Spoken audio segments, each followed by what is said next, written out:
guess Salty didn't make it back in time. The countdown started again. Hello, everyone, and welcome to Nerd Fights. I'm going to try to kill a little bit of time until Salty gets back. Let's check out the chat. We've got in here Mike Richards first. Hello, Mike Richards. Daniel's Hot Topics is here. Hello. Let's see. Stan Lee. Stan Lee's here. That episode, I hope you're talking about, are you talking about X-Men or Discovery? We're going to do X-Men first, obviously. Let's see. And then Bradley Briggs is here. What up? Welcome. We've got the Annoying Critic. Hello, Annoying Critic. Yeah, we're going to talk about Discovery next. Man, people coming in hot. Next week will be just Discovery. Yeah. Because this is the season finale of X-Men we're about to talk about. And, of course, my mother is here. Hi, Mom. So we got a little bit of, there's about 8 people with us right now. So I don't know if you want to just shoot the breeze and let a few more folks show up, or if you want to just go ahead and get started. It's your call. Well, I mean, I know we got the insane dumpster fire to talk about and Discovery on top of that. Wow. I loved this episode of X-Men. I figured you would. Yeah, it was amazing. Yeah, amazingly crap. They not only did it have some really awesome Star Trek Easter egg connections in it, one of which I'm surprised you don't have like jokes loaded up ready to fire away at me over. And then I'm sorry, I was too busy being confused, not knowing what the hell was going on. See, I mean, I can't see your point of view because you're right. I'm probably just tapping into my memories of of things in the comics, and I'm able to fill in a lot of gaps you're not, and that is shitty. That just reminded me I need to put my phone on silent. So yeah, but I'm sure it works great as a greatest hits or a clip show for someone who's read all of just get into it then. Hot take. Just start that because that sounded like your hot take. Let's just go for it. Yeah, I'm sure this episode works great as a clip show for people that have read every X-Men comic book from 1990 to 2015 or whatever. I don't know what the runtime of this crap is. But it's about 20 years. It's about 1990 to I'd say 2010-ish. But I haven't read any X-Men in that time frame, and so I didn't know what the hell was going on. Dude, you missed a lot of dope shit in the 90s. Come on now. Wow. No, I didn't, because I don't like the fact that everything went dark. I don't even like the design of Mr. Sinister, to be honest. I think that he looked, you know what he looks like? Goth Colossus. And he looks stupid to me. And I never, and I'm not saying that just about this cartoon. I'm talking about like when I first saw him back in the 90s, just like in passing, I was like, what a Colossus. I thought it was Colossus gone goth. I really did. And then I found out, oh no, this is this new villain, Mr. Sinister. I'm like, that is like the dumbest thing ever. But then we had Phoenix for 3 seconds, and I didn't know what was going on. I hated this episode. This was the worst season finale they could have pulled off. Oh, wow. Okay, stop there. That's your hot take. All right. That's okay. All right. Breathe. We'll get through this together. My hot take, total opposite. Wow. I was like, wow, I effing loved it. I loved it. It was a home run. I thought this was awesome. I can't wait I hate that it ends on a cliffhanger to be continued. I would have rather they gone another route, which we'll talk about, but I'm happy with where they're going because they're doing it. They're doing stuff differently. They're paying homage to like all kinds of different storylines, all types of different eras, the previous version of the show, the movies, even some MCU. It's very well done, in my opinion. It's very clever. However, I am also seeing it from the point of view of having read the comics. So it's really important. I'm actually glad we have your point of view because it's important that message get out there, that my opinion is skewed because I can't help but remember, like when they reference things that only people who've read the storylines will get, we all instantly get that, but people like you would be lost, and I can't relate. You know what I mean? So it's Right. good that we have that. But yeah, I loved it. So that's my hot take. You want to get into the frame by frame now, or? Well, so we start out with, but not. This is the wrong episode, bro. What the heck? Yeah, this is the wrong episode. Hold on. Did I have the right video? Hold on. Wait, let me double check. Yeah, that's the right episode of frickin'. Did somebody mess up and put together the? Yeah, I matched the wrong two. Hold on.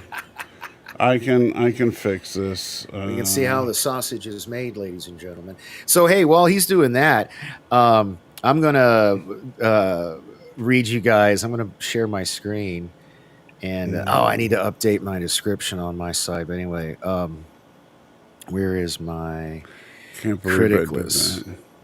So I'm going to share my critic list review of Kingdom of Planet of the Apes while we're waiting for Michael to sort this out. So I'm going to share that, and we're going to add to the scene, and I'm just going to cover us up completely. All right, everybody out there can see my deal now. All right, so we're going to go to... So you can see here, I gave it a 59, which is, I believe, more than fair. I couldn't go to 60 because that would put it in the rad category, and it's not rad at all. And I feel like I'm being overly generous just there, but whatever. So as far as the themes, so this is something that one of the things I do like about critic lists. In addition to your review, they ask you about the language. I didn't really notice any. They used the S word twice in the movie. Okay, but it was done for comic effect. Yeah, so I said there may have been like a mild amount, so it sounds like that was the case.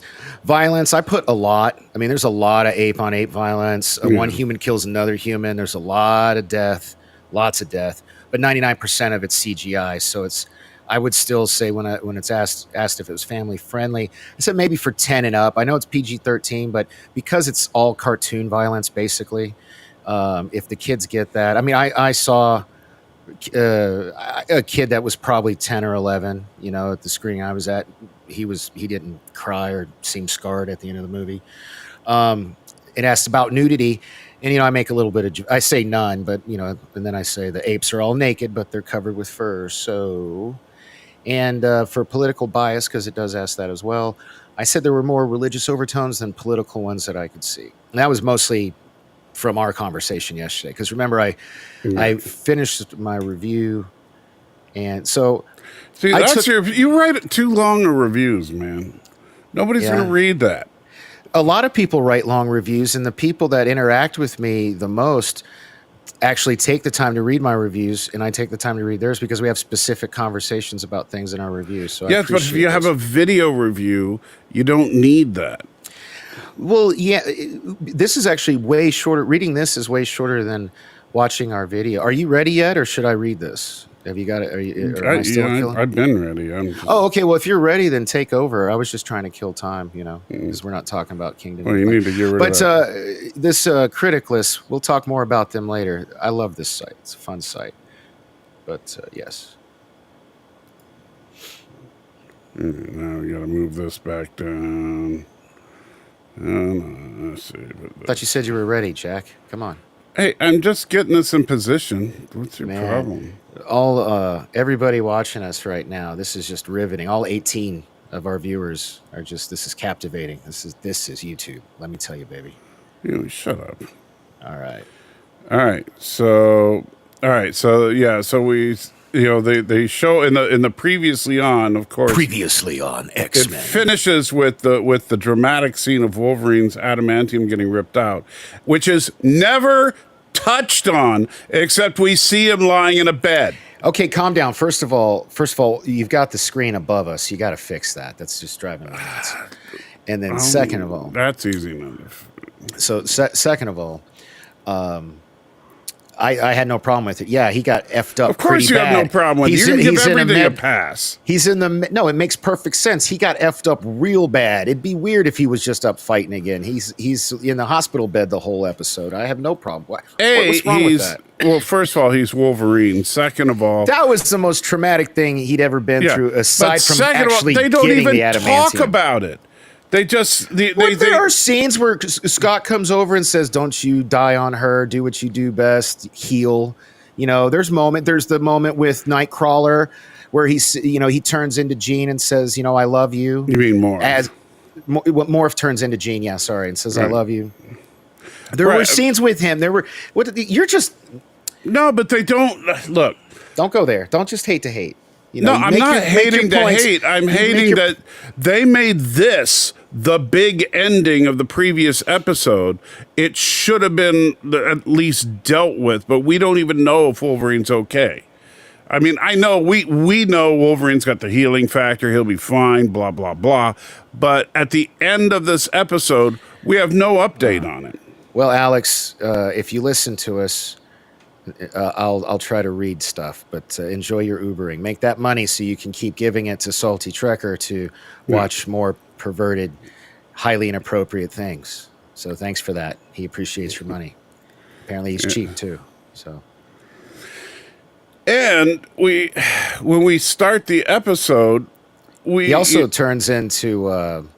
He turns into Mr. Fantastic. This episode. He does, but he also turns into like a I don't know the name of the character, but you might. But some look like a pterodactyl man or something. I don't know. Yeah, he's from their south, their South Pole region area. I don't remember what they call it. Hey, any of you guys have deeper nerd cuts than me? Feel free to share that in the chat. Yeah. And if you watch this later, and please put it in the comments. And I'll call you out on the next show for doing so. So instead of dealing with what was actually going on, we open up in Magneto's head, apparently, which, by the way, at the end of the last episode, didn't Professor X have Magneto's helmet, like, wrapped around his face so that he couldn't do this? Oh, when Wolverine spiked Magneto, that bitch came off, man. Okay. What are you talking about? Yeah, okay, sorry. I may have missed that. But anyway, so they're inside. Oh, Daniel, my man, look at that. He's got the nerd card right now. He says we're talking about Sauron. So yeah, he shows up as that dude. Yeah. Later to fly like 5 feet, but that's fine. Yeah, but if you're gonna fly, why don't you take on the powers of somebody with better flight than wings? Oh, man, at that point, they're just throwing in Easter eggs and characters. I know, but that's we'll never see. Hold up, that's important. I'm filling in the chair for the meeting tonight. I'm in a group text. Got my truck back. I'll be at the. Okay, cool. All right, never mind. We're good. We're good to go. Mm. This is crazy. I've been really called on for service. So Saturday. So normally I only chair on Mondays. Saturday, the guy that normally chairs just didn't show up. Nobody knows what's going on, so we hope he didn't fall off the wagon or whatever. So I had to fill in for him, which was fine. I didn't mind because I'm going every day anyway. And then Monday's my normal day, and then Tuesday the guy's stranded in California, so I had to fill in for him. And then today I'm having to fill in for another friend who's in Arizona.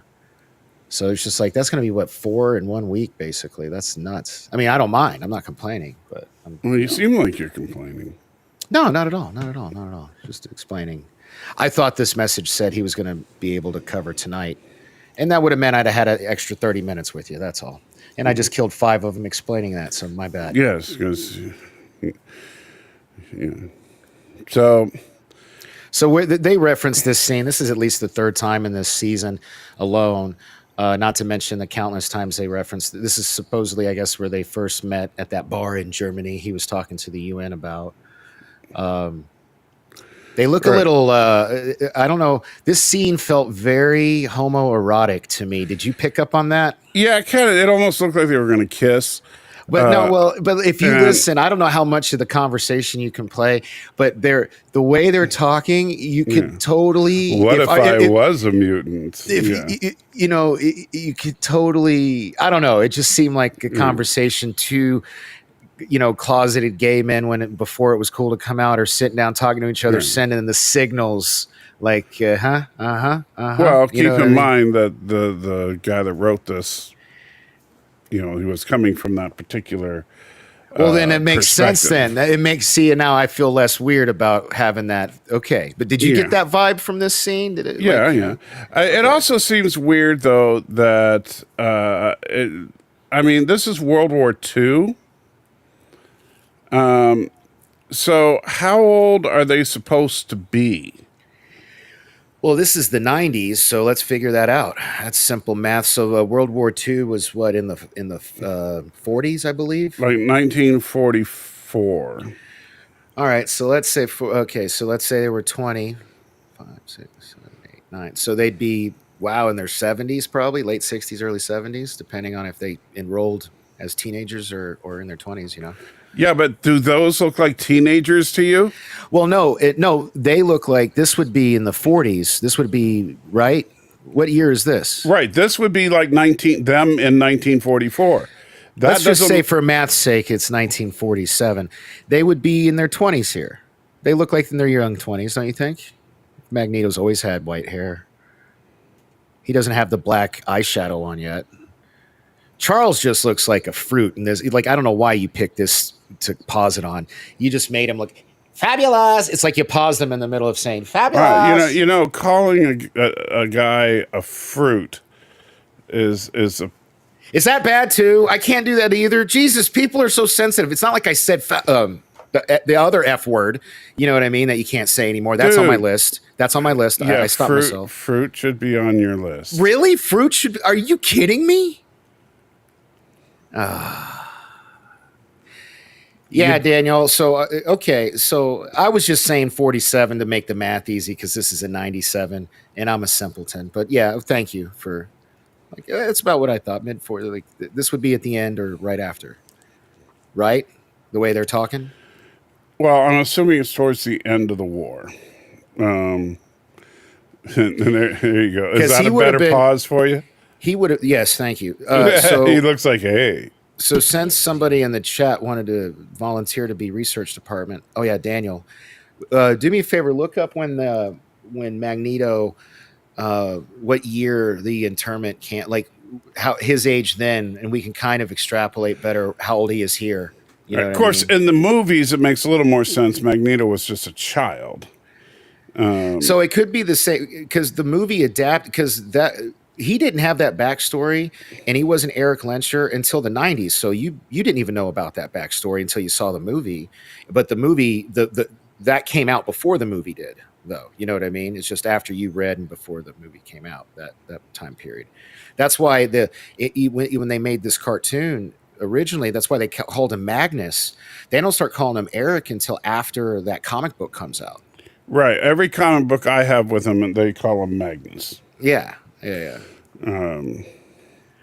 So I don't, I should be better at my world history, especially because my class load at McPherson made it look like I was a history major. I actually did like history a lot.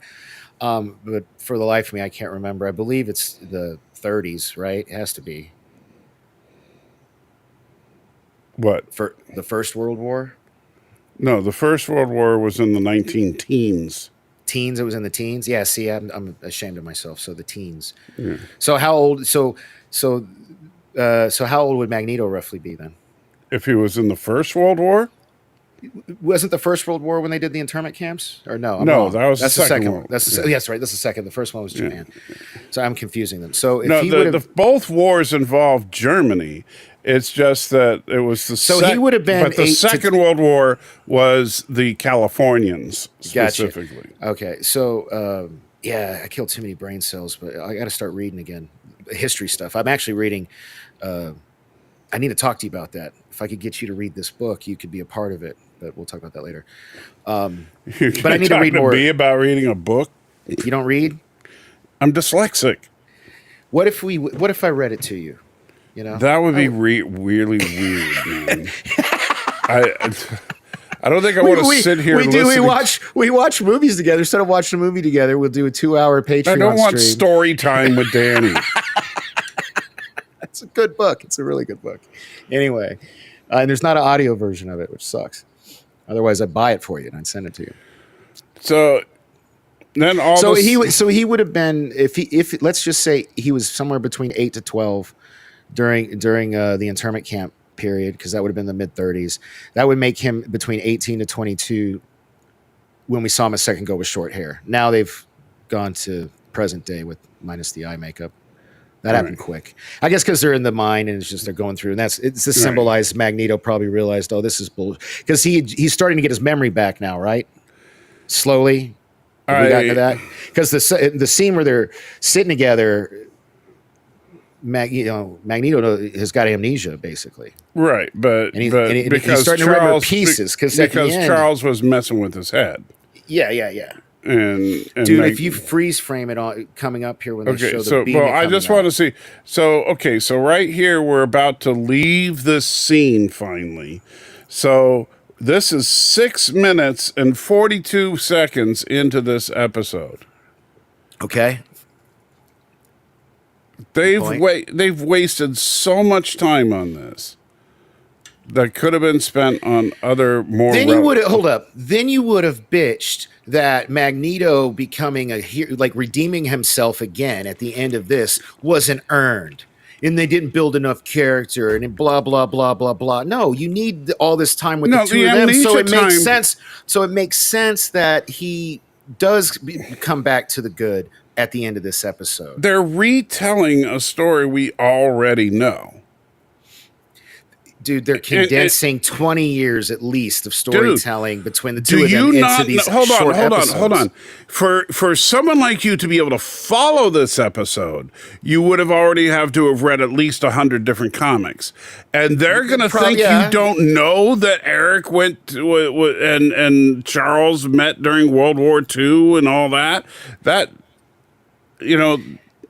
they're supposed to be, apparently they're not doing a good job. They're not supposed to be making this for people like me, and apparently that's what they're doing. But then they are, because they certainly didn't make it for people like me. Right, but they put in moments like this to try to placate people like you, and then people like me don't mind because they've already got us hooked.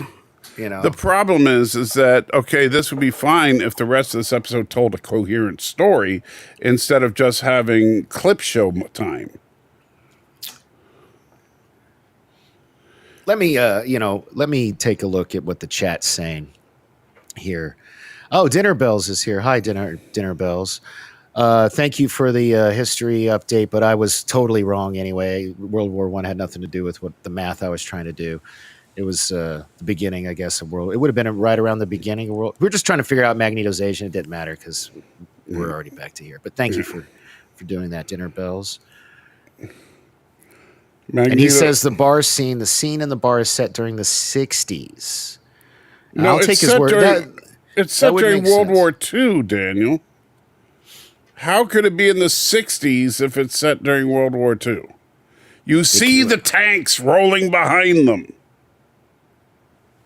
Yeah, so Daniel, you got to be wrong there, buddy. Yeah, it's not like we don't see where they are. All right. Oh, this is okay. Coming up, I hope you freeze it at the right moment. It's right out of, and I have to look up the comic for you. It's just like they did the Wolverine one with the adamantium getting ripped out. It's right out of the comic, except in the comic, he's already in the Onslaught suit. He being Professor X. But they X. don't do Onslaught. But no, they don't, which is fine with me actually. But the only difference between it's coming up if you pause it right. Between the animated still and the comic book frame is what he's wearing. Other than that, it's like Magneto looks exactly the same. Everything. It's just dope. It's super dope. It got the same reaction out of me. The Wolverine scene. You're sitting there. You're sitting there. You passed it. You passed it, dude. You're talking. Oh, it's super dope. It's so awesome because they replicated a comic book cover. No, not a cover, a panel. A panel, whatever. Okay, here it comes.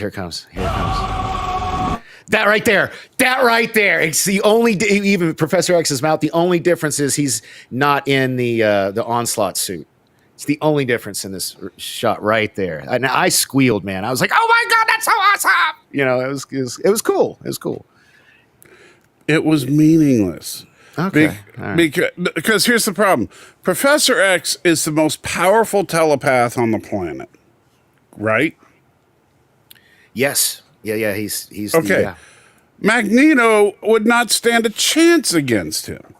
Not even for he doesn't. Professor X owns his ass right here. What are you talking about? Because up to this point, they've both been holding back because they in some weird way they love each other like brothers, and so they've always been holding back. And this is like he was holding back for the last 30 seconds. I need to clip together what I said last week with this week because I'm almost dead on. What did I say? I said this was going to happen. The only thing I got wrong was the onslaught thing, but it's. Fuck, man, this is awesome. Sorry. Excuse my language, Mom. I loved it, man. I'm sorry that you can't share in my joy. I just want you to share in my joy because it feels good. Well, maybe I could if I knew what was going on. Fair enough, man. You know. Because I still don't even know. I mean, okay, so he zapped Magneto. He basically took over Magneto's mind and forced him to reverse. Yeah, I get that. But he couldn't, like, maintain control over Magneto for a few minutes to keep the asteroid from crashing into Earth? Well, then we wouldn't have got the redemption of Magneto. Magneto lives, another frame right out, or panel right out of a comic book, you know, in saving the day. Come on. We had to have that. I don't even know what you're talking about. At the end of this episode, or not at the end, but when he saves when like the UN cheers him and stuff, you know, we'll get to it, you know. Well, maybe that's from another issue of another story that I don't know about. Well, you see what I'm saying? You're acting like, oh, don't you get it? It's so awesome. They took this one panel from this one comic that I really like, and they replicated it. Great, but it means nothing to someone who hasn't read it. You know, these are great arguments that you're making, dude. We need to clip your shit out and make shorts. I think they go viral. I'm telling you, because there's got to be a lot of people that feel the exact same way you do. And I'm in an echo chamber of other nerds that just love the shit out of this. People like Daniel's Hot Topics. You well, Daniel just loves everything that I mean, like Daniel will think this is the best episode because Daredevil shows up for 8 seconds. Dude, this was the best episode for many a reason. It was tits, man. Like this. In fact, I want now that the third one's out. This is the Terry Metalis episode. You know, that's all this is. This is Terry Metalis directs an X-Men episode because he's like, how many freaking Easter eggs can I throw in for the fans and not even worry about what the story is? You know what? That's a valid comparison, and I'll embrace it because I love me some Picard season 3, and I love me some. Yeah, which 97. Also sucked balls. No, it didn't. My yes, God, it did. Just man, showing. Look, the fact Salty's that we dropping bombs, just boom. Boom! I'm dropping truth. Right here. That's what I'm dropping. Truth bombs. Let me ask you this: what difference does it make in the context of this story? What difference does any of what we've seen of Silver Samurai matter? Well, just a nod to the. Well, Silver Samurai was in the original series, the X-Men animated series. But what did he do? Nothing. He stood there and watched it happen. That's all he did. What did Daredevil do? Nothing. But, you know, hey, let's throw him in for a few seconds. Instead of developing the actual cameos. That's why they're called cameos. Yeah, but they did it at the expense of the story. There's no they didn't. How was there expensive? No, it adds to the story. It's just like no, it doesn't. How does this add to the story? What does Daredevil being there add to the story?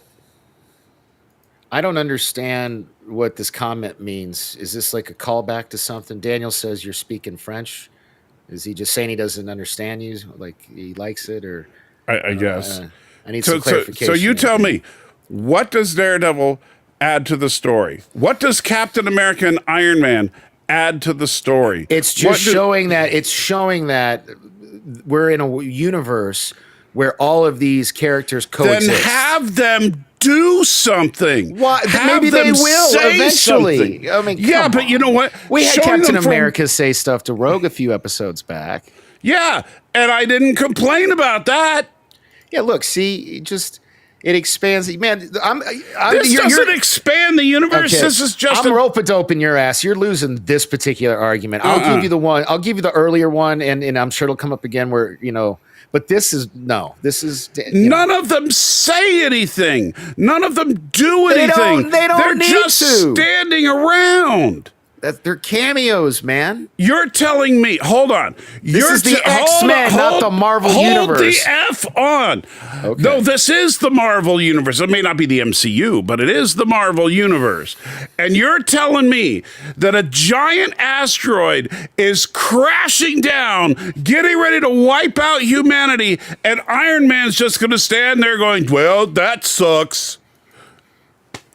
It's freaking Iron Man. He dealt with a similar situation in Age of Ultron. Clearly, he should be then up there. then what happened in Age of Ultron? Maybe this is after something like the Sokovia Accords. That's why he's a puppet. He's a puppet for the president of the United States. He's in there with the president. So the president's going to say, a giant asteroid. A giant asteroid is about to crash into the east coast of the United States. Well, Iron Man, I know you're standing right here with me. Don't do anything. Damn. Okay, I can't. I'll sound like a dumbass. Any argument I make, I'll sound like a dumbass. They specifically said the asteroid was going to hit the eastern seaboard. Okay, Daniel, I'll let Daniel reply on my behalf. There you go. He says Iron Man and Captain America are standing by until things get really bad. How much worse does it have to get than an Armageddon-level asteroid is heading towards New York? That's why I was glad he said it and not me, because it does sound pretty, Yeah, okay. How much worse does it need to get before you... I'll give you the argument on these, but Daredevil didn't take... Daredevil was in the middle of doing his crime fighting thing. He had no idea this shit was going down, so they're just showing I'm not saying Daredevil should have flown up and stopped the asteroid. I'm saying you wasted 10 seconds of screen time with Daredevil that could have been used for character development. It wasn't a waste. It was absolutely a waste. No, I disagree with you there, sir. Well, of course you disagree because you just say, oh, look, it's awesome. They have Daredevil. Oh, boy. Oh, look, Spider-Man. Ooh, he's cool. He has web shooters. I mean, come on. There's another... No, okay, you know what? We'll get there. There's another moment. Keep going. Just keep going. Keep going. Keep going. Oh, look, there's Daredevil again. Doing nothing. Doing his thing, man. Doing his thing. No, but his thing has nothing to do with any of this. All right, so everybody's like freaking out because, they can't do anything. Meanwhile, you have Mr. Cable thinks he killed his mom. They're talking. They make a bunch of comments. And and it's like, oh, yeah, that's right. Magneto's not even the villain. It's Mr. Sinister and Dumbadass or whatever his name is. Are you not entertained? That's why we're here, Daniel. No, right. I'm not. No, he's talking about us. He's like, I don't care who wins the fight. He's just, And then we got Iron Man is there to save Bird of Prey 5. How is he? He's usually says hi. I haven't seen him in a while. He dropped by yesterday morning. He's Oh, in your church stream thing? Yeah. Debris. Stop jumping up there and you're trying to help Danny, I know, by getting in the way of the microphone, but you need to stop. All right. Well, let's see. What's after this? We got... All right. So then, oh no, the Sentinels are going to get everybody. What are they going to do? It's a certain doom. And now all the little freak Sentinels are there, and it's like, ooh, Bastion gives Beast a little bitch smack just with the laser, just like, shut up, bitch. That doesn't even make sense. Why not just blow his head off? Because he wants them to. He's a supervillain. He wants them to suffer. He wants them to see the end of blah blah blah. You know how they are. Right. He's monologuing. I get it. He's. And that's where she's like, your mother lied to you, you fool. We came to recruit you. Because he thinks his mother... That's all this shit is here. Is just backstory, motivation. If you want to call it that. because all they're doing is talking about stuff we've already seen. Oh no! Look, the Sentinels are attacking the president now because See, that's why they're there. They're the president's bodyguards. They're doing something now, buddy. They're doing something. not really. We don't get to see them Go do back. anything. Who was that? I saw something. Like, who was? There was somebody else in there. What are you talking about? Go forward. It was right after. Protect humanity from itself. It's the president and Iron Man and Cap. That's it.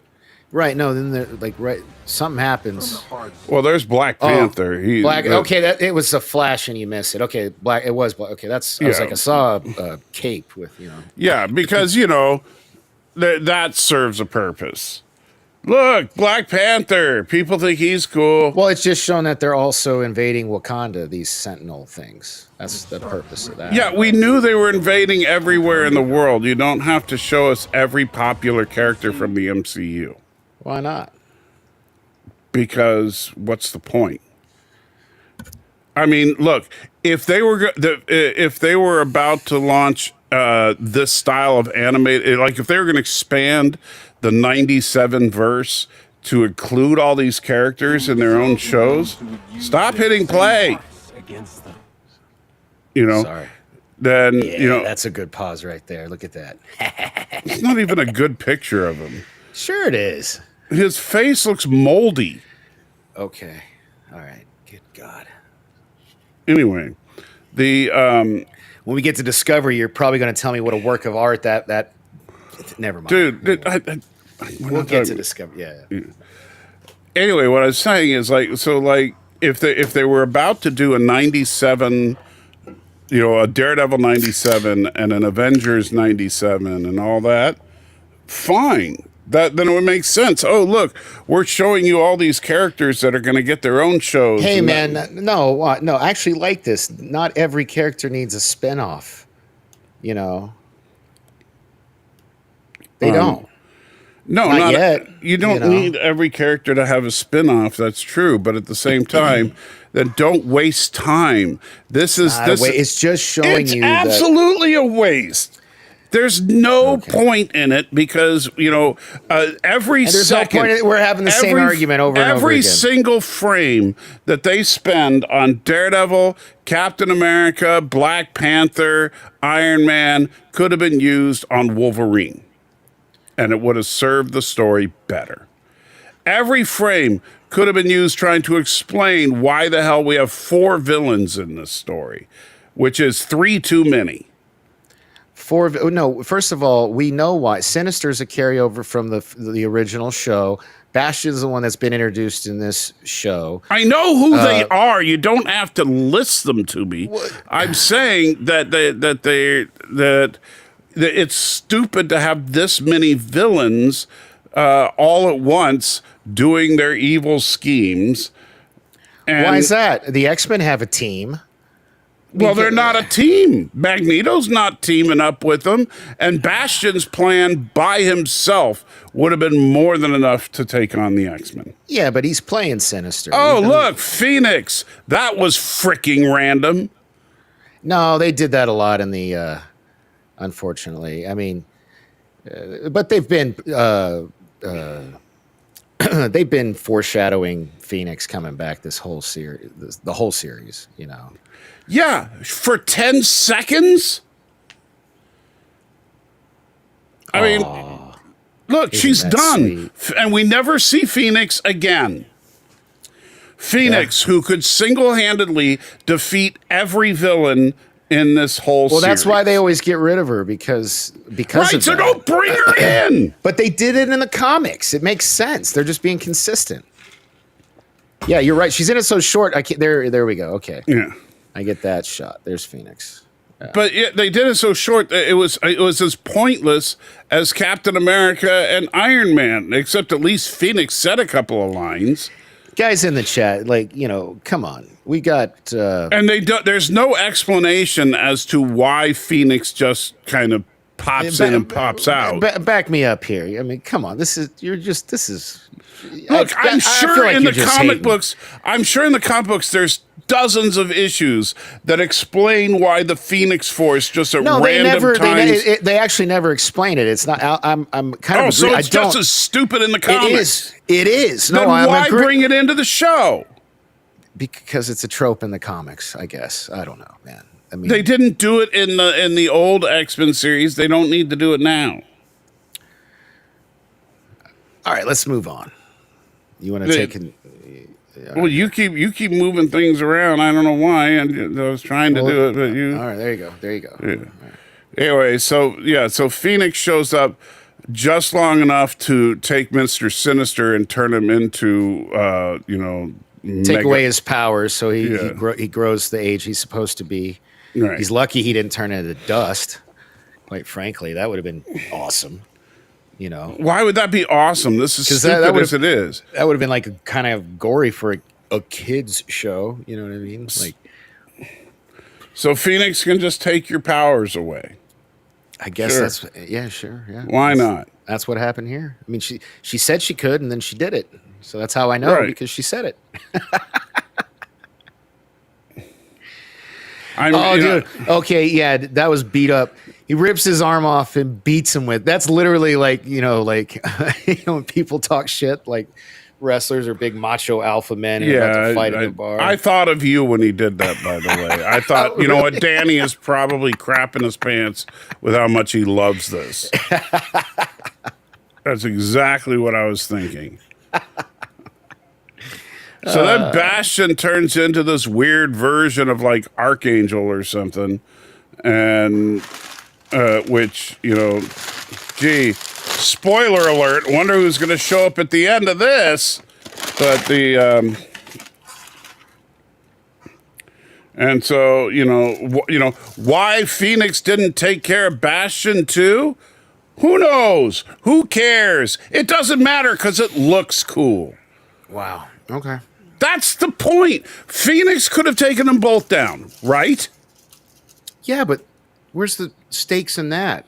It's not. Look, I'm talking about logic. Where's the stakes in her showing up and just magic? Man. He's talking about logic.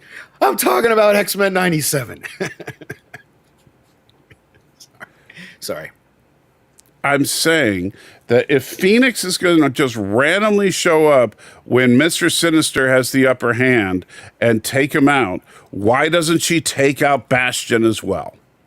That makes no sense. When Bastion is arguably the more powerful foe. Stanley, that's a good point.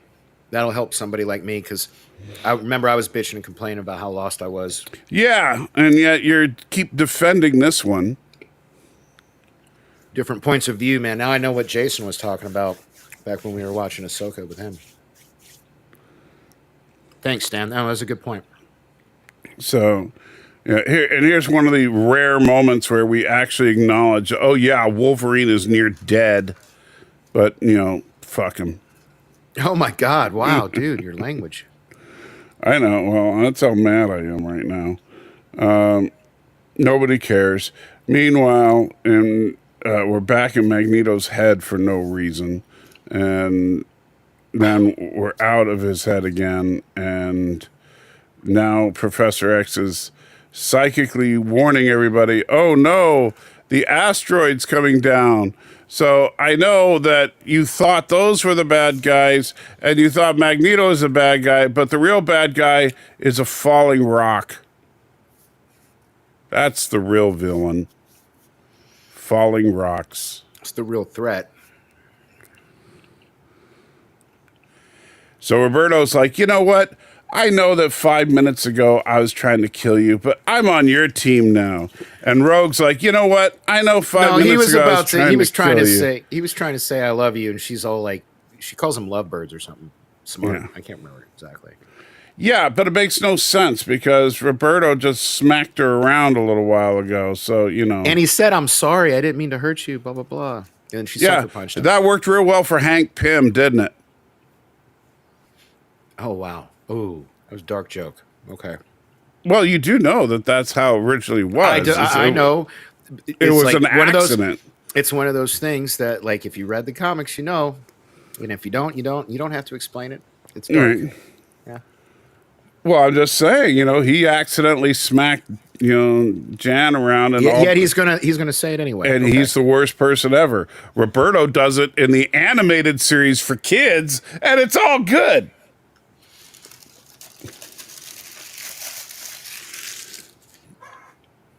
So, meanwhile, Mr. Bastionister or whatever he's called, shows up and hits the warp core, and then but Rogue punches him in the This scene with face. Rogue, I was hoping Broken Birds was going to be here because she would be all over the. Like, I thought of her when I was watching it. She's a huge Rogue fan. Rogue was kicking some ass, dude. And it was cool. She did the whole like. Yeah, but you're the one you were talking and then about. punched him right in the face. You know. Yeah, you were the one talking about no stakes. I felt no stakes in this. I felt like, the success is a foregone conclusion here. But I mean, especially when were they brought, successful? especially when they brought Phoenix in. The second I saw Phoenix, I'm like, oh, okay, so there's no stakes at all, because anytime they're backed into a corner, Phoenix will just show up and save the day. No, I think Phoenix is like how for Jean Grey, what the Hulk is to Bruce Banner. Like something when she's about to die, So when Phoenix they're Force kicks in. You know, right. So now doesn't the protect the whole team, protects her. I'm just making that a, that's. I'm not saying that's been established or anything. Just right, but that just makes the X-Men invincible. Not to mention the fact they're that certainly uncanny. No, I'll be here all week. Don't forget to tip your waitress. how do you have Rogue land in the blue area of the moon and not have either the Inhumans or the Watcher? You have everybody else in the freaking Marvel universe show We've up. seen the Watcher already. Yes, but she's at his house. Yeah, but he's out watching. And where are the Inhumans? Who gives a shit? Dude, you're hand waving away. Like it would make sense for her to run into the Inhumans. Why? So then you would bitch and complain. Why are the Inhumans? They're just standing around. They haven't been doing anything. No, but you know what? You know what would make sense is that she can't defeat Bastion, but Black Bolt could. Well, this isn't the Inhumans. This is the X-Men. Yes, I know, but the Inhumans live there. So if you're going to put her there... Do they? Have we seen the Inhumans even in the original series? Because I don't think we have. We haven't. They never showed the blue area of the moon until now. So... Are you sure about that? Well, I don't remember. Did they fight in the blue area of the moon for the Phoenix thing? I don't remember. I want to say that, yeah, we've been here before in the series. I have to look it up. Yeah. But anyway... but if you're gonna bother with it, do it right. If you want to put cameos in here, have the cameos make sense. Just having people like show their face and go, "Huh, look, I'm here." I don't care. That was the most pathetic, bitch ass death of any superhero on screen ever. Daniel's hot topic. I can't believe you even brought that up. I actually thought it was a pretty clever way to take him out. Yeah, I know. I remember you saying that. I thought it made him look like a bitch, man. It's like, really? Well, you couldn't Wanda hold can in manipulate reality. If she makes all she did was seal his mouth shut. Breathe through your nose, bro. Come on. Yeah, but he accidentally uttered a syllable. Yeah, blew his head up. Yeah. Dumbass. Which, of course, if you think about it, what would happen? So, did he come up with his name, Sunspot, like on the spot, or? Yeah, this is the first time he ever says it. So, they didn't I don't know, brainstorm that or anything. I don't know, workshop it with the others. I don't know. Anyway,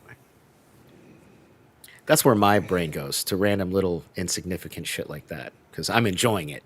And it's like when that's my when that's what I think of this scene,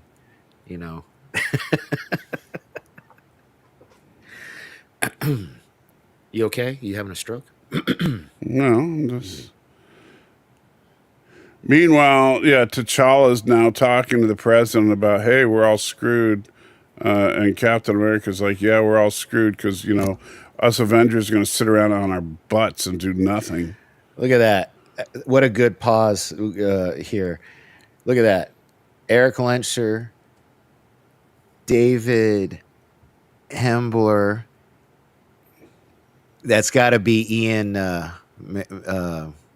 Yeah, Michael Fassbender. Redacted. That's so funny. Oh, Ian McKellen and Michael Fassbender. Yeah, I'm still reading. 190. That doesn't even fucking make sense. He's 6'2" and jacked like a wrestler. He's at least 230. And he'd be a lean 230. Yeah, that doesn't make sense.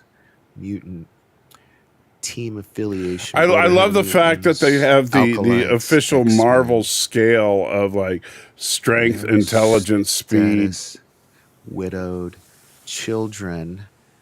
What's that say? I see Scarlet Witch. I can't make out that first one. What's that? Oh, is that Quicksilver? Yeah, Scarlet Witch, Quicksilver, and then something redacted. Something redacted. Huh. Okay. And then you got the back of the trading card or whatever, or the video game. It's probably out of the video game. Good pause, man. I didn't get a chance to read all that before. Yeah. Real name Magnus. Okay. AKA Eric Lenscher. Because somebody calls him Eric. Doesn't Professor X call him Eric Magnus Lenscher? I don't remember him. I think he treated it like a middle name in this episode. I think he called him Eric and he called him Magnus, but I don't remember him calling him Eric Magnus. I think he did. Yeah. Meanwhile, Professor is 47 Yorktown. What's up, buddy? Professor goes back into Magneto's head again because they're gushing over each other so much that the whole room is soaking wet now. Oh my God!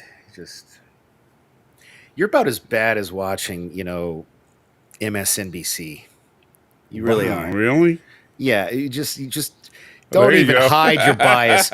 Don't even hide your bias. Just good gosh, man. This part you should at least be down the middle with. Fair and impartial, fair and balanced. Hey, go back. What was that a second ago with the people on the boat? That was Rogue and. Yeah, I know, but I'm doing this because that's what. Because you're an infant. Okay, so that's Scarlet Witch, Quicksilver, Rogue. Who's that? I don't know. That's the other person that was redacted. Probably. You don't know anybody in the chat? If you know who that is, let us know. If you watch this later in the comments, I know who it is. It's Polaris. Polaris. Yeah, Polaris is. She's not really Magneto's kid. I mean, well, maybe they're doing this in the timeline where they haven't found that out yet. So, Polaris is green in the comics too. Right. Well, sure. Yeah. She looked green. That's what I was saying. Yeah. No. She's green. She has green hair, green outfit. Because you could see just the hair. And she was the mutant mistress of magnetism. See, look, more time if we spent a little less time in Eric's head and a little more time developing. Well, we only see that because it's in Eric's head. Apparently that was some kind of memory or just a representation of his I don't know, because Rogue's not a kid. Rogue was a lover, Well, anyway, meanwhile, not Archangel is, He really does look a lot like Archangel. Yeah. Doing his not Archangel stuff. Oh, that looked like that scene from Transform. You got the touch. with the Matrix. Oh, man. I am just, yeah. Hey, I finally got the payoff I asked for, so I'm going to acknowledge it. You just skip past it really quick. She finally did a buzzsaw. Did she do the buzzsaw? Or did that her future self does. No, she does a buzzsaw, man. I know I saw it. Look, right there. That's not a buzzsaw. It was, yeah. Well, then, F that episode still. I remember, I saw one. Because he even says... Wait, who is that? Okay, keep going. No, that's okay. That's Nightcrawler. That's Nightcrawler. Well, you're going so fast. Okay, get to the scene with her when she's fighting him. Because I'm telling you, there's a buzzsaw. Because he even makes a comment. You're gonna something like you're gonna. Here we go. Hold up. Yeah, his comment is, "What are you going to firework me to death?" Something like that. Yeah. Yeah, she does not buzz. No, I'm telling you, it's coming, dude. It's coming. It's coming. If this were Star Trek, you'd play it for way too long. I'm trying not to get us in too much trouble. You know, this is Disney. Yeah, that's true. It's true. It's true.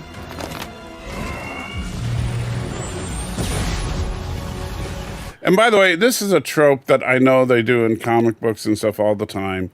Some Dragon Ball Z shit right here, buddy.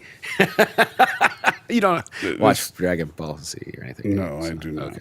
But I always hated the idea that two people could shoot energy beams at each other and somehow have the beams hit each other. You can keep talking.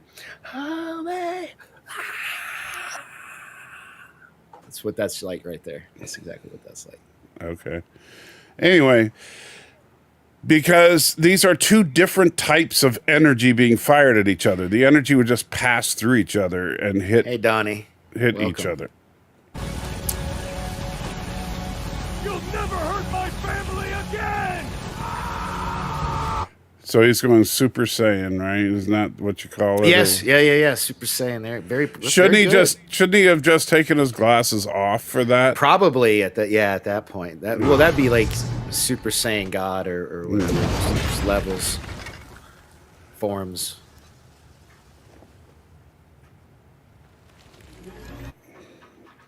I hate having to pause it so much, but you know. Yeah, we're just. I We're wish there was probably a way you already could gonna do. get flagged, I wish there but- was a way you could do double speed. You know, like on a YouTube video. Well, even if you could, that wouldn't help. Well, it would help us get to the part quicker that we're looking for. Man, It's coming. It's coming. I don't know. I don't think it is, but you know. It's coming. It's during this fight scene. Boom! Right there. Buzzsaw. Just saw it. Go back. Because I remember. Fine. Maybe it was a buzzsaw, but Because I remember, like, okay, finally we get the payoff from that episode I didn't like. Because remember a few episodes ago when she was fighting, she was fighting Roberto or Sunspot, whatever. That I was like, why isn't she using any of the stuff? Like, what was the whole point of that episode if she never uses it? And well, I'm glad that they finally redeemed the one episode you thought was less than perfection this season. Well, thank you. Yeah. You know, Callback. So it wasn't a total waste after all. Look at that lineup right there. That's a good pause. Are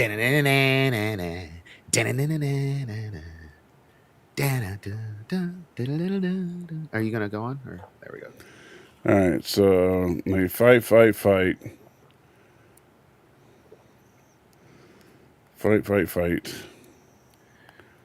This was sweet. It's a sweet little Well, scene. son. Basically, he's saying goodbye. Like he thinks he's gonna. Cyclops thinks he's gonna die. Right. Sucks about your arm, though. Hey, I thought this was a well done scene. Yeah. So then they all use their combined powers to try and stop the Rock With all combined strength. and fail, of course. Oh, here's where. There you go. I love you, Logan. Yeah, that's the gay scene right there. That's what I'm It's not gay. Morph is literally really Morph literally turns. Yeah, Morph is what non- non-binaries wish they really were. He can be, or it can be, they can be male or female. It's not gay. You know, it's totally different. Our pathetic little brains can't even wrap our head around the concept of what kind of creature the morph is. And that's my brain stuttering because I was going through acceptable pronouns. It's like a Rolodex. Wow, I'm surprised you even bothered. I didn't call Morph a, rotating fruit factory or something. Hey, I'm trying to do better. I'm trying to practice those principles in all my affairs. Step 12. Yeah, you that used fruit earlier in this very live stream. I actually thought that was an okay term. I didn't realize it was bad. My goodness. It's like, did you know twat is apparently a really bad word? Yes. Over in Europe? It's like, It's not a good word here.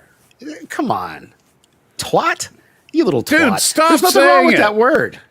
You calling somebody a twat? Do I really need to add that? This is my point. This is so crazy. See, I'm gonna have five Post-it notes eventually. You have no filter and no concept of what is offensive to people.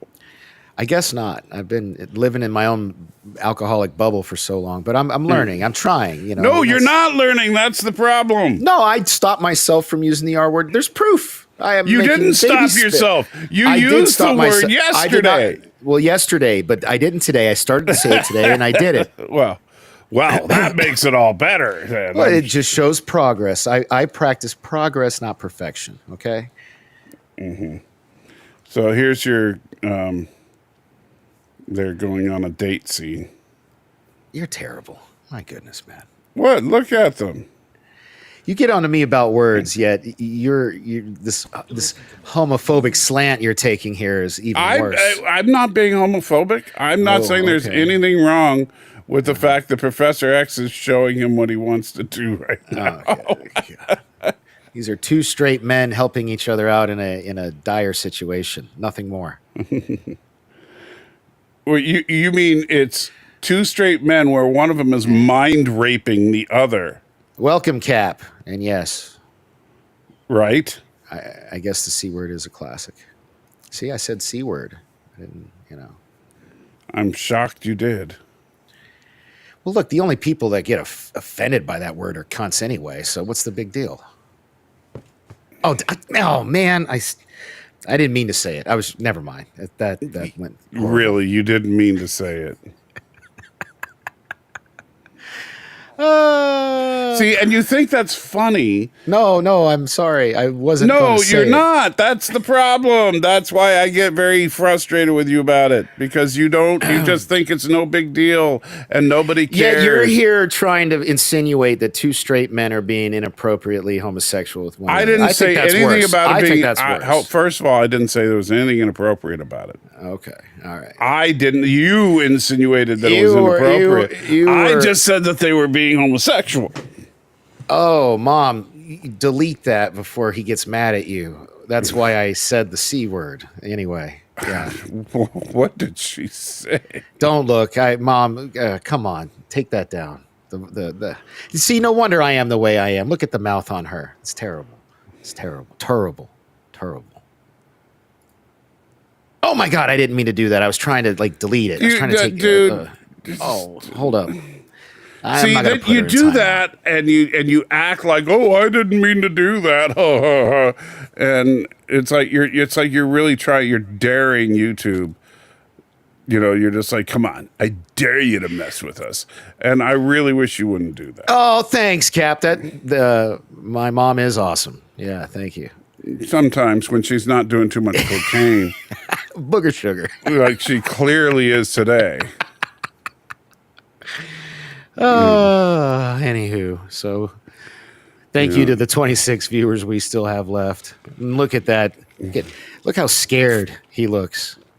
He's like, why is your finger in my butthole? See, now you got me doing gay jokes. Come on, let's move on. The reason he looks so scared is because he realizes his channel's about to get shut down by Google.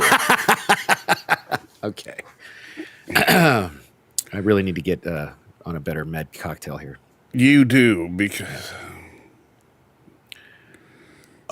See, look at that. You are doing this on purpose. No, that's actually where I thought it was like, wow, really? Oh, wow. Yeah, look at that. Wow. And look at the look on Magneto's face. So he's like... Yeah, it's like you want to know what he's doing with his hands. Like there, I think the finger is in the butthole right now. And he's like, whoa, wait a minute. Oh, man. I don't want to be a party to this conversation. He's like, so Magnus. Oh, my God. The views expressed by the salty trekker are his and his alone. See, you got me doing that, and I've already said the C word and the T word, which apparently I have to say the T word. That's so stupid. Anyway. There we go. What's so funny? Look. Okay, the look on his face. Yeah, so think about what Professor X was just doing. Oh my God, man. Let it go. I mean, yeah, sure. It looks like he just got pegged against his will, you know? Yeah, so that's, yeah. That, So then, just because Magneto's like, okay, I guess I'll save the day. Why didn't Professor X just do it for him since he could do it earlier? because he wanted to bring his friend back to the light.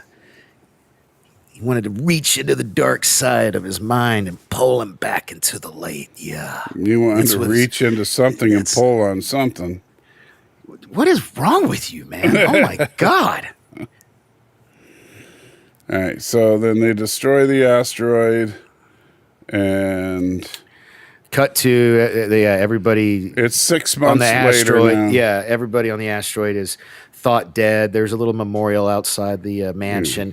This is cool. If you can get the pause on the full, because there is a frame where it's like full, like the whole board. Yeah, but there's a closer shot if we can find it, because there's some cool stuff in there. I don't know if it's during this scene. For mutants to carry. Well, Colossus is there. So it said Scarlet Witch. That was one I remember seeing. It was off-world. Yeah, Quicksilver's off-world. I don't even know who Dust is. So who's the AWOL over? Is that Cable that's AWOL? Is that what that is? Over his right shoulder, over Forge's right shoulder. Couldn't tell. I think that's Cable. Looks like there's Dazzler and Ilyana on the side there. It looks like Shadowcat next to Dazzler. Yeah, and if they don't have anything over them, that means they're accounted for. So Right. so those are the people we could see popping up. So we got Exodus, Dust. Who else? I don't know. Colossus. Yeah, I was just asking, who is Dust? I've never heard of Dust. Well, my mom calls it booger sugar. Yeah. But let me be our research department since. Wait, you don't know who Dust is? I am not familiar with Dust. No, Dust appeared in the new X-Men, which didn't even launch until 2000. Yeah, that's a title I've never read. Okay. So yeah. And no, I mean, and no offense to any new X-Men fans out there. It wasn't my jam. I was a poor black child being raised by a single white mother in the streets of Greensboro, North Carolina, and I had to pick my comic books sparingly. The X-Men are dead. Luckily, this ain't our first. Meanwhile, Bishop's just here because why not? Hey, you know what? It's the last couple minutes of the last episode. Let's bring Bishop in. You missed a lot of stuff I wanted to go over by hating on it. There was there's a cool part. It's coming up actually. All right, go ahead. So meanwhile, 3,000 years BC, all of a sudden, I'm actually surprised they don't say BCE. I'm surprised. Well, you knew the second you saw that, you knew who was coming up, right? Right. And so we find out that Rogue and Nightcrawler and of course, for whatever reason, Jean and Scott are in the year 3960. 80. Yeah. Not CE. Now, when it gets to the people that come up to them here in a little bit, I want you to pause on I'll let you know when, or I'll try to. So it's when the old lady comes up to talk to them. What about her? Yeah, I don't think I'm going to be able to get a shot of her face, but what about her? Well. Yeah. No, let's get a shot of her face. What? Why do you care so much? It'll make it funnier to you. None of this is going to be funny to me. Oh, it'll be so worth it. There. Boom. There we go. All right. Now, thanks to the credits, that old lady right there is voiced by none other than Gates McFadden, Dr. Crusher, Dr. Beverly Oh, looks Crusher. just like her. I see. That's why I knew you would have jokes. I knew you'd have jokes. So, anyways, that's what she looks like before all the plastic surgery. There's a couple interesting things about this episode. Okay, so earlier when you skip over it, he's asking pronouns pal. Bastion's asking Cable how many times he'd failed at Genosha. Mm-hmm. And he said 200 times. At the end of this episode, we have the Queen of Hearts appear in the mid-credit scene coming up here in a second. And what was the Queen of Hearts to Beverly Crusher? It was the reminder that they were stuck in a time loop on the Enterprise. Remember that episode with Data, where they were playing cards? I believe that's the episode. But anyway, that episode's called Cause and Effect, which apparently the guy that made this, that you're talking about, that was gay or whatever, is a big Star Trek fan. Okay. So I think that's cool. Yeah, right here. Queen of Hearts. I thought that was cool. Although that was also the card Gambit had, but I wonder if the guy that did this, being a Star Trek fan, had that planned all the way back. Because I doubt it. I don't know, man. It's kind of cool. I mean, come on, that's kind of a stretch. Just because he probably, when they drew the Queen of Hearts, the script probably just said playing card. Data, I believe it was, Data was threes, but it was Beverly when she saw the Queen of Hearts, that's when she was like, ooh, the Queen of Hearts. And then they put out the Queen of Hearts. But so that's what the Queen of Hearts significance was to Beverly. Three was significant to Data. Because Data looks up, remember, he looks up and he's like, he put in the 3 for the 3 pips. Right. That's what influenced him to make the decision he hadn't made like hundreds of times before in that time loop episode. So I don't know. I just thought it was neat. Yeah. So X-Men 97 season 1. Let me guess, you're going to give it a 10 out of 10. Dude, I thought it was awesome. 100 out of 100 on Critic List or whatever. Yeah, I am. Yeah, you got it. You nailed me, buddy. No, just bend me over and don't even use the lube in yours, because that's you. I didn't even have to say anything. You just gave me my final thoughts. Yep, I thought they knocked it out of the damn park. Grand slam. I can't wait to see the next season. So it was absolute perfection. I thought it was great. I wouldn't say it's perfection. I might give it a 99. Well, then why would you give it 100? All right, I'll give it a 99. Really, a 99. So that one crappy episode with Jubilee and okay, no, you're being that only knocks it down 1%. No, okay, I'll give it an A. Like if this were North Carolina and I was grading papers, I'll give it a 94. I'll give it a 94. I'll take 6 points off, because the only payoff we got was that one saw blade in this episode. So that's what I'm going to give it a 94 on Criticalist. That's what this is getting. And I might even, if I have time, I have all these fun ideas I want to do, but I never have time. So if I have time, I'll do something with our X-Men stuff. And if I don't, I won't. But I'm not going to try to. Anyway, yes, 90, 94, 95, 96. I keep going up. It's high. It's up there. It's most excellent. And you're going to call it heinous, right? Does it at least get bogus, or is it going to be heinous? I don't know yet. I mean, I don't know, because here's the problem. There were things I did like about the series, but there's also a lot of things I didn't like. I didn't like the fact that, especially in that last episode, I mean, they just started, and it really, you could feel it just going, like, at first, I'm like, yeah, I'm 100% on board by episode 1. By episode 3, it's like, okay, they're jumping around a bit, but I'm still following what's going on. By episode 8, I'm pulling my hair out trying to figure out what the heck is going on. And episode 10, I'm just like, I feel like I must have taken some acid before the show started, because I have no idea what I just watched. Hey, Brian. Well, that is one hell of a take. So yeah, I don't even know what kind of score to give it, because I like it conceptually, and I also don't like the fact that they're trying to adultify the show when the show should be aimed at a younger audience. And I know you don't care about that, but I think that if you don't try to get new viewers, then your franchise is doomed to fail. I think that that's why comic books have died as an industry, and I think that that's unfortunately this show isn't going to help. Wow. Well, you heard it here, folks. And with that, we conclude our our review of X-Men 97's season finale. Before Now we get on into to the Breen.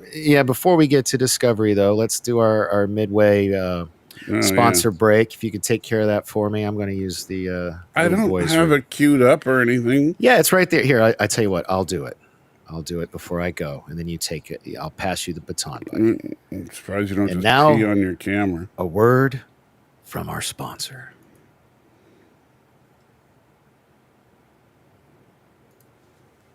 I wonder if there's any good movies out this weekend. Would you like me to recommend you some new movies? Ah!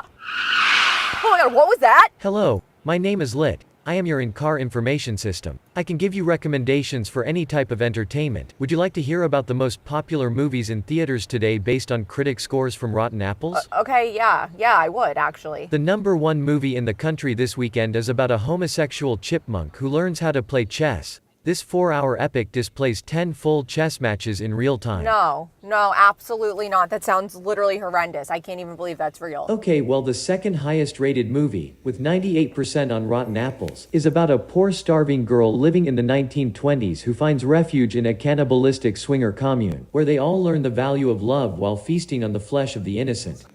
I just got an input. I think that the ratings for those are coming from people like Danny. Find my own movie.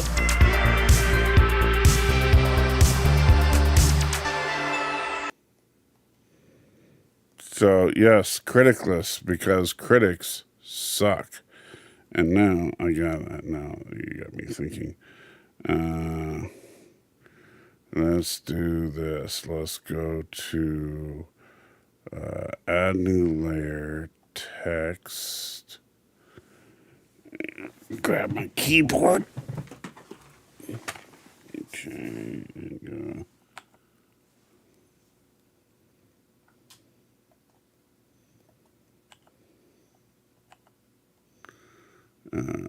Double click here to edit the text. Oops. Double click here to edit the text. Like an idiot. Let's go to layers.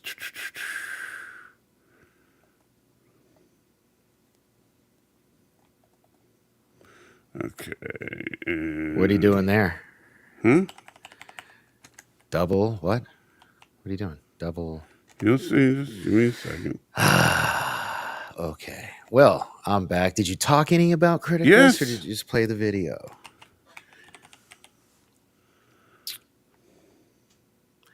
Alrighty.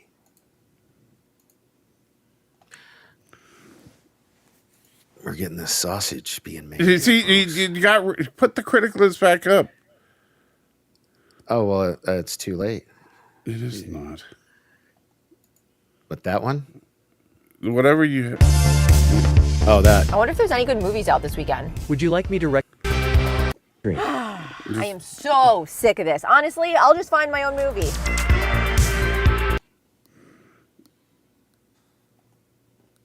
Oh, you're trying to make jokes. Okay. You're trying to make jokes. Because Danny suck. Okay. Just put an S on the sucks to make Yeah, I know. I didn't finish. Thanks. Okay, yeah, whatever. Anyway, get that shit out of here.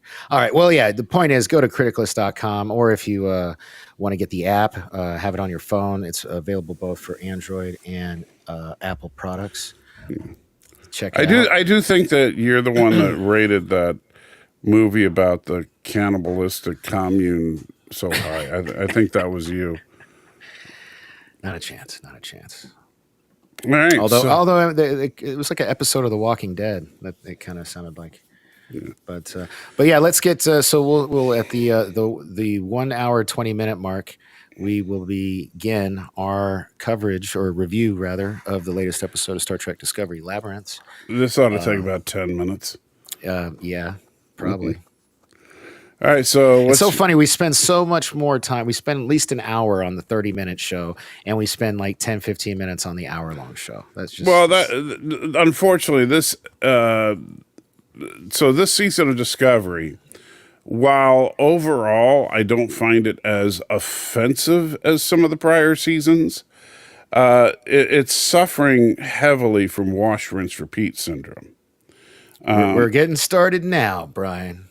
Catch up.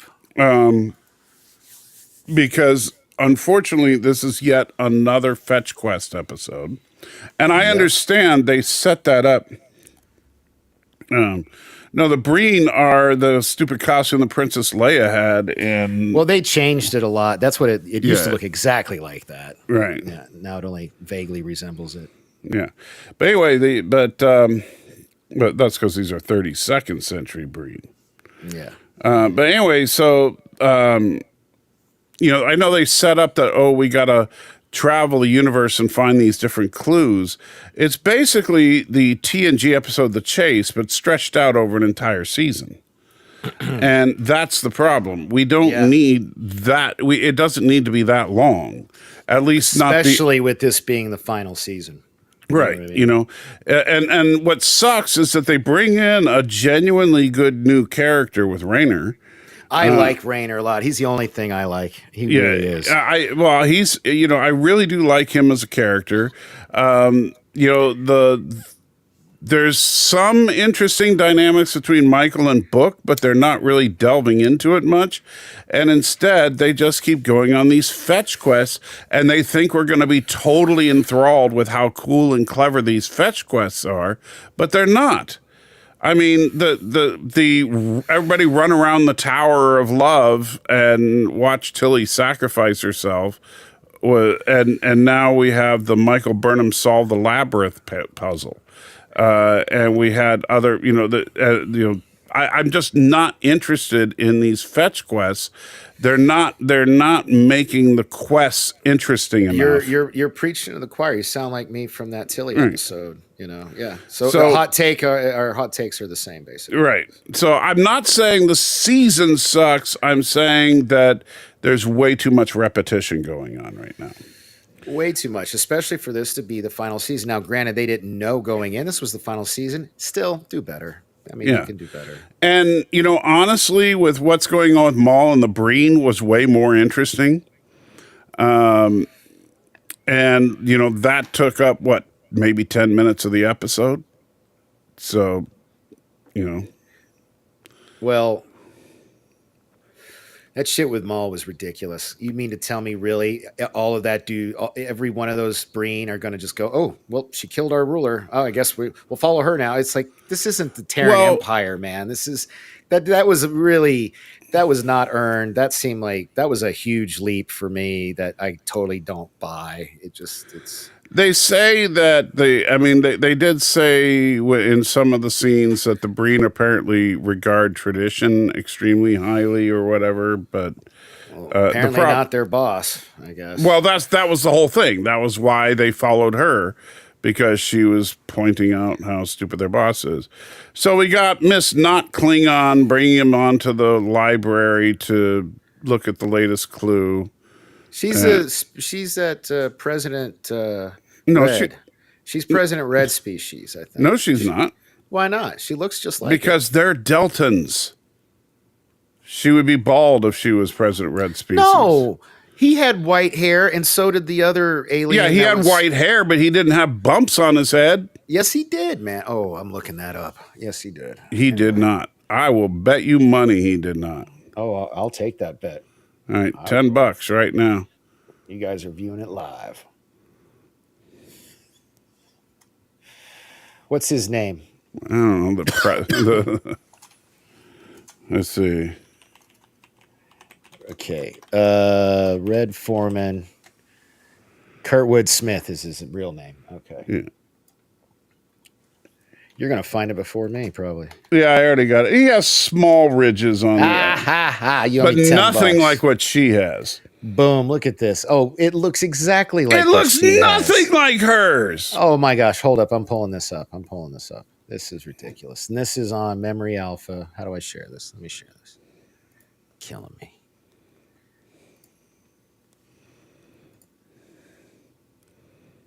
All right. Add the scene.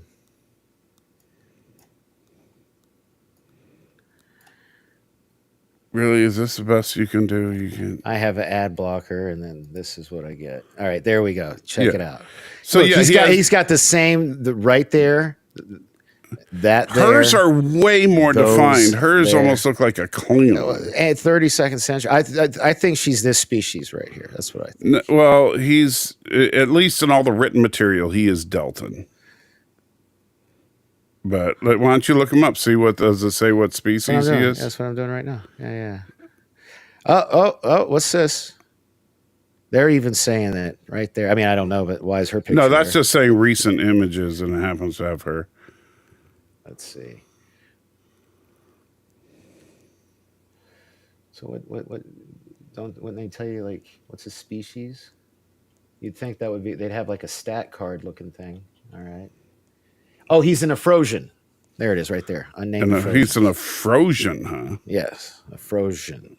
I wonder when that's my first time hearing of that. You know, Afrosian. I think they changed it to match her. Okay, well, because they do. So you that. guys are hearing it here. He's a Welch. That's fine. No, I'm not a Welch. I will reduce your debt to me by $10. That works. So, Okay. so now you only owe me like $2,800. There we go. Yeah. All right. Anyway, so then Michael's like, "Oh, look, a card. Let me tap it and see what happens." And so then she goes into this room with not book. What a waste. This should have been I don't know, Captain Georgiou, maybe like the original. What is your one, thing with Captain Georgiou? She was because I like her. Yeah, but she was a waste of space. You know what? You can cream all over yourself when the frickin' Section 31 movie comes out. Okay, just because. All right, never mind. I love Michelle Yeoh, but I hate that character. I really do. I just cannot stand Captain Georgiou. Well, I'll say this. I like Captain Georgiou, but Empress Georgiou, I hated. Anyway, so then they bring in the doctor, and he's like, "Oh yeah, guess she's like, has a computer program running in her brain." It's kind of like Inner Light, kind of. Yeah, it's kind of probably similar technology. Yeah. And so, meanwhile, the Breen are like, Yeah, explain this to me because I didn't watch season 4. Captain's bringing up this point here. Can you explain this nonsense? Oh, talking about what No, I don't know. Okay, see, there you go. This is a shit show. It's a crap show. Anyway. Thank you, Donnie. I'm not saying I don't like Michelle Yeoh. I agree. I love Michelle Yeoh. I don't like Empress Georgiou. I think that character is stupid. And by the way, I'm still mad that they just, for whatever reason, ditched Dittmer and Okoye, or however you say your name, and now you have your two new random characters at the helm. Those bitches probably wanted too much money, tried to renegotiate. They're like, see ya. Y'all are replaceable. Nobody knows you anyway. Yeah. Probably because he costs more than the two of them combined. Probably. Because, he's actually has a resume. So she's walking around the labyrinth trying to solve the puzzle, blah, blah, blah. It's funny how, all these woke haters want to inject all this bullshit into Star Trek, but consistently the best characters to come out of Discovery happen to be white men. Just saying. I don't know. Yeah, it doesn't even make sense. I mean, just throwing that out there. Just, But you know what the problem is that it's because the writers are coming from that perspective, that leftist kind of thinking. And because of that, when they write a character like Raynor, they think they're writing a character that everyone will hate. You're probably right. They're probably that out of touch. Yeah. But it's not just Rayner. Look at it like Rayner. We got Pike out of Discovery. And I would even argue that. Well, Lorca as well I was just about to say, I would even argue that Lorca, Yeah. But you see, all three of those characters, they probably thought people were just going to immediately hate. Yeah, you're probably right. You're probably right. Which is ironic because the fans just demanded that Pike get his own show. They just couldn't keep a good hairdo down. Yeah. So yeah, she's hanging out with the Breen. You got a super chat. And Arabic, thank you so much. $5 says, hey, you're not going to believe it. I tracked that package I sent you, and it's at FedEx on Franklin Road. Really? Why is it? Okay. Are they planning on delivering it? That'll probably explain why I haven't seen it. So let me know, Arabic. And if you see him, follow up on that as far as if he's... Yeah, I'll keep an eye out. Yeah. Donnie, I think we all dig Rayner. He's a good character. Yeah. Yeah, but like I said, I think they think Rayner's a bad character. Digital Archive pulling out the super deep cuts. I don't think most of our audience will even know who Archie But, Bunker is. Archie Bunker was a dick. All right, so let's be real. He was a dick. And he was wrong most of the time. Yes. But anyway,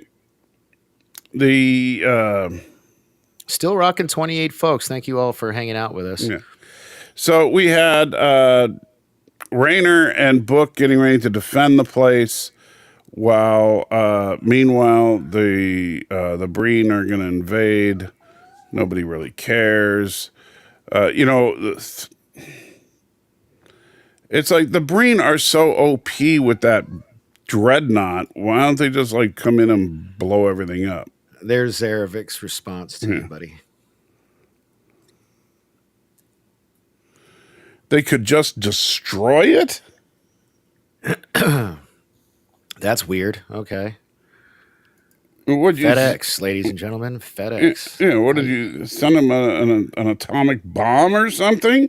Not a sponsor of the show, but that's why I only use UPS. Yeah, I don't get it. Yeah, I would tell them, no, I don't want you to send it back to me. I want you to send it to the address I told you to deliver it to. Right. That's gotta love the bureaucracy. So some cool special effects as the Breen dreadnought fires on the station. Meanwhile, everybody's crying because they don't know what they're gonna do, but then they miraculously tech to save the day. They put together the holy hand grenade here. And it shows them the coordinates for the whatchamacallit. This is crazy. We've sped through this entire bore fest of an episode. Like we're about at the end. That's crazy. Yeah. It's crazy. Yeah, and then Discovery jumps away, faking its own destruction, so that hopefully throw the Breen off. And then at the end, they say, "Oh no, but the Breen have the coordinates as well. And what if they beat us there?" And Michael's like, "I'm not worried because I know a secret." And that's the end. Yeah, pretty much. So, yeah. Stupid is and of course Maul. Oh no, she's gonna kill this dude. Yeah. Maul kills the leader of the and Breen. Then all the Breen back her makes no damn sense to me whatsoever. It's just like I said, if my only problem with it, it's not that the Breen do it, it's that they waited until this episode to start talking about how much the Breen care about tradition. I mean, they did kind of hint at the right of succession and how important it was that they have him. Still not enough for her to just straight up kill this dude in front of everybody and then they just all immediately back her. It just seemed weird. Right. That was a bit much. And that's why I'm saying, like, honestly, they could have the Fetch Quest episodes, of which there have been 3 now. 3 episodes that were almost entirely Fetch Quest. All 3 of them, what we could have done was had like 10 minutes with Burnham doing the Fetch Quest and the rest of the time developing the Breen. And then this would have felt a lot more earned. Yeah. ABJ, welcome. We're about we're just about done. And Stanley, cool. She's got special info. Keep her around. Confine her to quarters. Put her in the brig. Don't follow her as your new messiah. Give me a break. I don't know. Well, but again, if that's their tradition, fine. But you should have. Oh, give me a little bit more backstory. Make it a little more earned. Right. It just seems so out of nowhere to me. Well, and it also seems stupid that he ran away because of his uncle, but he's the rightful heir to the throne. Yeah, I hate stories like this, and it's not just because it's Discovery. I've seen, this is a trope I've seen a million times over, where someone is the heir to ultimate power, but they don't want it, so they run away, and it's like, wait. So basically they're telling you can have anything you've ever wanted ever, but you're going to run away from it because boo-hoo, poor me, I don't want all the privilege. I don't get it. I really, really get sick of these types of stories because you know what? If somebody showed up at my door and said, guess what? You're actually, the crown prince of whatever, and you get to take over the country, I'd be like, cool, when's the next flight? Yeah, man. No, this show sucks. It gave me one good episode. It gave me one good character. But I'm just saying, that's not just this show. That story's been done a million times. Yeah. And yet I just they want to be won fair. their writers' strike and all these talentless hacks. Please don't use the word hack. Really? I got to add that to my list too? No, it's not that it's an offensive term. It's that you're not a screenwriter. So I don't like saying they're talentless hacks because they're just out of their element. Okay. I'm sure that if they were writing Gilmore Girls, you're out of your element, Donnie. Okay, all right. You get what I'm saying? If they were writing Gilmore Girls, it would be a fine episode of Gilmore Girls. But for writing science fiction, they're obviously out of their element.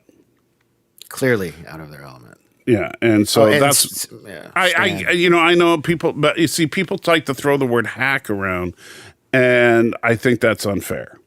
All hail the king! All hail the king! Yeah.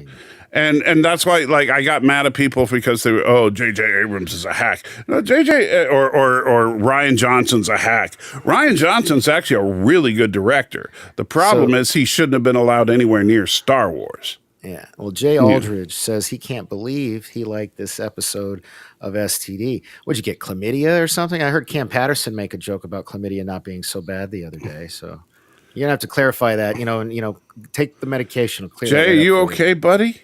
Yeah. I don't understand. I did not.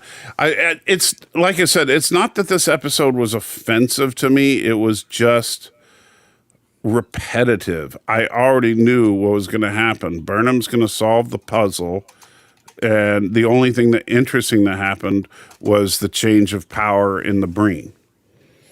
That was it, and so there was 5 minutes of interesting content for me. So that's about where I'm at with this one. Yeah, wow, that's a shame. Did we spend even 20 minutes on this? I don't even think we spent 20 minutes talking about this. But that's fine. We need some more short content. Hold on. Almost, yeah. You're in 30 seconds. It will be 20 minutes. So just wait for that 20-minute mark. I'll give my final note. This was a steaming turd, to put it in a term you like. When are you going to get that animated thing from your? Is your kid going to make us that or not? I'm working on trying to get him to do that. It's talking them into doing it. Trust me, I feel you. My son's the same way. Talented, super talented artist. Used to do stuff for me all the time. Now it's like I offered him like an obscene amount of money.